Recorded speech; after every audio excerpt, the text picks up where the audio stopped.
Lestari, lestari, lestari. Kemudian soal ngomongin lingkungannya, warga udah bilang dampaknya itu banyak, getaran, suara bising, kemudian air menjadi asin dan lain-lain.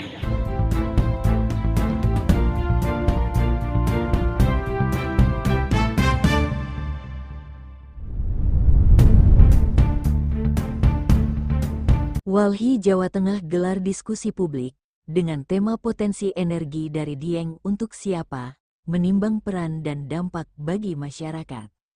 Melihat potensi dengan adanya sumber energi panas bumi yang besar di wilayah Banjarnegara, pengurus Walhi Jateng gelar acara diskusi publik di Gedung Aswaja PCNU BS Banjarnegara, Minggu tanggal 31 Agustus tahun 2025.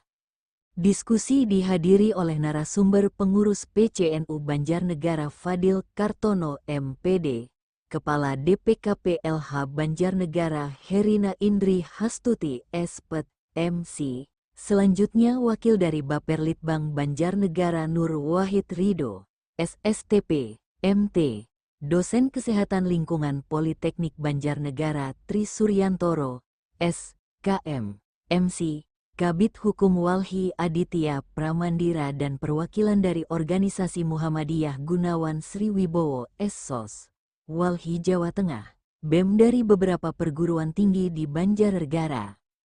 Para aktivis lingkungan di Banjarnegara dan perwakilan perpustakaan rakyat dan perwakilan jurnalis. Untuk lebih jelasnya mari kita ikuti reporter Win TV Nur Soleh yang mengabarkan dari Banjarnegara.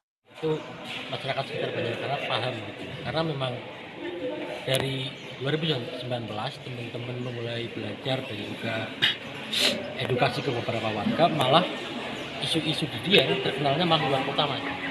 Kayak warga-warga Hilir, Serayu, juga kayak Banjarnegara, kemudian Banyumas dan sekitarnya itu benar-benar belum paham yang terjadi di sekitar Dieng, terkhusus dampak-dampak dari energi panas bumi atau kita menyebutnya energi besar. Kalau untuk yang diharapkan setelah acara ini untuk kedepannya seperti apa? Kalau teman-teman perpustakaan rakyat itu benar-benar kita bagaimana belajar dengan warga, kemudian apa kita mengikuti kemauan warga gitu-gitu. Karena perjuangan kita dari dulu juga berawal dari kesah warga juga. Kemudian kalau perencanaan atau harapan kita intinya pulihkan tentang air dan pepohonan gunungan Dieng. Mas David, ini lain dari panas bumi. Dieng itu sudah ditetapkan menjadi geopark nasional. Bagaimana respon masyarakat Dieng menghadapi ketetapan dari Menteri SDM tersebut? Kalau geopark, hampir semua masyarakat atau intinya informasi terkait geopark belum banyak yang paham gitu. Jadi memang bahkan teman-teman kayak pemuda gitu juga belum paham apa itu geopark, dampak dan lain sebagainya. Apalagi kalau sekarang intinya kalau pemahaman teman-teman geopark itu kan kayak dari pemerintah berusaha bagaimana mereka melestarikan fauna dan lain sebagainya. Tapi intinya ketika geopark itu akan mengancam atau mengakibatkan degradasi lingkungan, tetap kita akan berusaha melawan. Oke, terima kasih. Selamat sore dan selamat jumpa dengan kami Warta Indonesia News, juga dengan rekan-rekan media yang lainnya. Seperti apa harapan dari Walhi ketika mengawal apa keluh kesah dari warga masyarakat Dieng yang terdampak proyek tersebut? Kalau Walhi itu jelas, poinnya adalah pada tuntutan warga apa, termasuk soal transparansi. Tadi di awal kami menyebutkan hari ini itu transisi energi kita itu bergeser. Jawa Tengah itu dari transisi energi bersih berkelanjutan tapi kemudian nggak adil, yang artinya itu nggak masuk dalam skema transisi energi. Dan kami melihat geothermal semacam itu gitu. Oke, dia menganggap dirinya bersih, sekalipun kami menyangkal fakta itu karena pada kenyataannya air berubah menjadi asin dan lain-lain. Dia menganggap berkelanjutan, tapi kami juga menyangkal itu. Pada kenyataannya akses terhadap air bersih hari ini mulai menipis dan terbatas. Maka bersih dan berkelanjutan itu nggak ada bagi kami dalam melihat geothermal. Kalau melihat apa poin-poin saat sejauh ini kami membersamai warga, jelas satu, dalam penyusunan kebijakan ini jadi bukan hanya ke geothermalnya, termasuk ke penyusunan kebijakannya.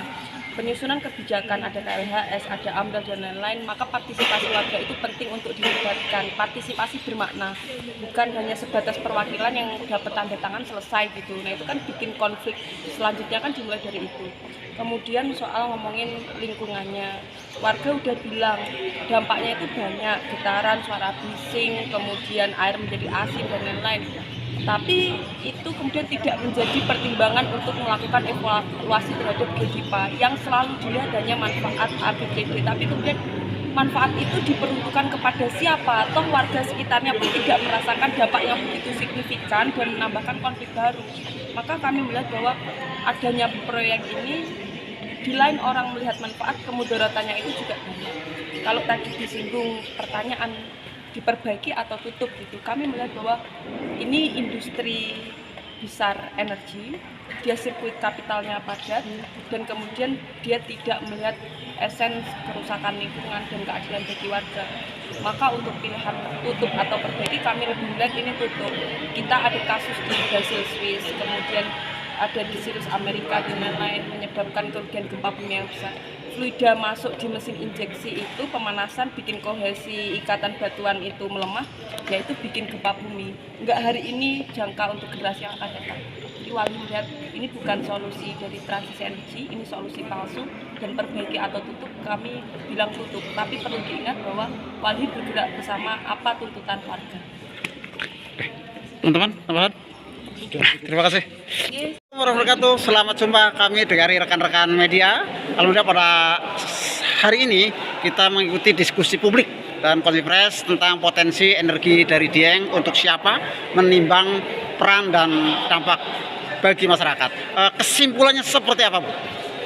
Ya, tentunya kegiatan hari ini yang diinisiasi oleh teman-teman Walhi bekerjasama dengan BCNU dan kawan-kawan di satu hal yang positif untuk kita menjadi satu komunitas yang peduli dengan lingkungan bersama-sama. Harapan kami ini menjadi gerakan bersama yang dilakukan oleh semua pihak. Karena apapun, bagaimanapun pembangunan tidak hanya pemanfaatan panas bumi, ini tentunya harus bermanfaat secara berkelanjutan dari sisi lingkungan, kemudian secara ekonomi juga harus memberikan dampak positif, dan juga secara sosial. Ini lebih penting. Dan juga tadi ada satu poin bahwa tidak hanya itu, tapi harus berkeadilan untuk masyarakat. Jadi itu saya sangat mengapresiasi dan sangat berterima kasih. Lingkungan secara umum tidak hanya terkait dengan panas bumi saja, tetapi bagaimana kita bersama-sama menjaga lingkungan Banjarnegara untuk memberikan keberlanjutan untuk anak cucu kita dari sisi lingkungan. Bu, terkait geopark Dieng yang sudah ditetapkan itu kan berada di bawah Pemkab Wonosobo dan Banjarnegara. Bagaimana Pemkab Banjarnegara menjaga komitmen akan keindahan alam yang ada di Dieng? Sepertinya kalau yang terkait geopark ini mestinya tadi bahwa apapun pembangunan yang dilakukan ini harus memberikan manfaat untuk banyak orang. Kalau terkait dengan Banjarnegara tentunya ya tidak boleh adanya geopark itu akan justru merusak. Justru yang terjadi adalah dengan adanya geopark itu keanekaragaman hayati, keberlanjutan lingkungan itu harusnya bisa lebih baik lagi seperti itu. Beberapa tahun belakangan kan sempat banyak penolakan dari warga kaitannya panas bumi itu. Apakah belum beroperasinya 4 lokasi dan 1 yang masih dalam eksplorasi itu ada kaitannya dengan penolakan tersebut? Tentunya ini menjadi salah satu diskusi yang menarik harapan ke depan. Ini diskusi yang membangun, bisa dilakukan bersama-sama antara pengelola panas bumi dengan masyarakat sekitar agar persoalan-persoalan tadi bisa disosialisasikan, bisa disampaikan dengan lebih baik lagi agar mengeliminir hal-hal yang kemungkinan akan menjadi persoalan ataupun mengeliminir isu sosial dan isu lingkungan yang terjadi. Oke, terima kasih.